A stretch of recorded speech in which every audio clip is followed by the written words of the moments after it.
Hello YouTube, it's Kelvin Jazz from the Kigo industry. In this video I'll show you how to use different C# components in Unit engine. So let's get started.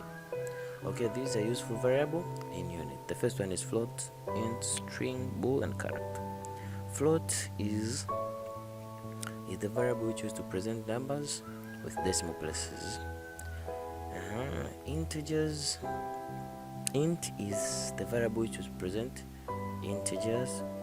Then string, this is the variable used to present sentence or group of character.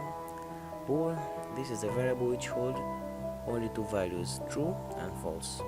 Then there is char. Char, this is a variable used to carry or used to create memory place of a single character. Okay, this is an example how we can use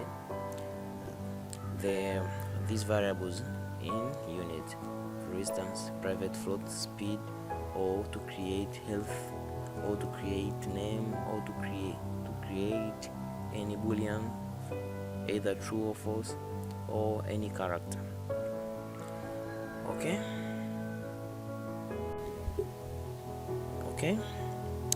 Other useful variables in Unit, there is game object, transform, animation, rigidbody, and rigidbody 2D.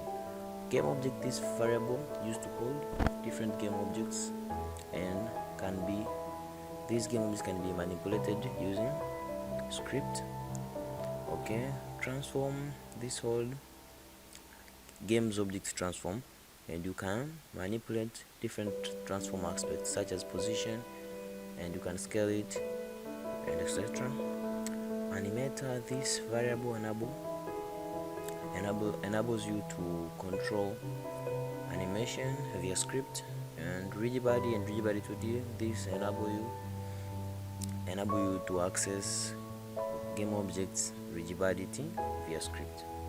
Okay, difference between rigidbody and rigidbody 2D is that rigidbody works in 3D and rigidbody 2D works in 2D projects. How to access component in Unit. Okay, the first example is animator. How can you access animator in C#? Okay, example, you want to access private animator, so you declare your variable, so private animator called anim in the start method, then you access it by that short script as it's written there, anim.get component animator. The second example is transform. How you can access transform using a tag. So you'll declare your transform position, then you'll access it using the tag of a specific game object. For instance, there we are accessing tag of the game object. We are accessing the game object with tag player. Okay, in this example you'll see how to access other script.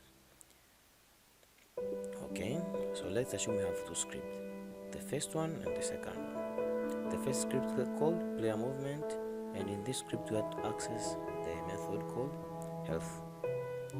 Okay, so in this other script I will declare the script as a variable. As you can see there, it's written private player movement called PL. Then in the start method I will access the script. As you can see, PL is equal to find object of type player movement. Then in the void, in the update method, or in the place where I want to use to call the accessed method, which is health, I will access it using the script. So as long as the accessed variable, method or any variable have a public mutator, you can access it.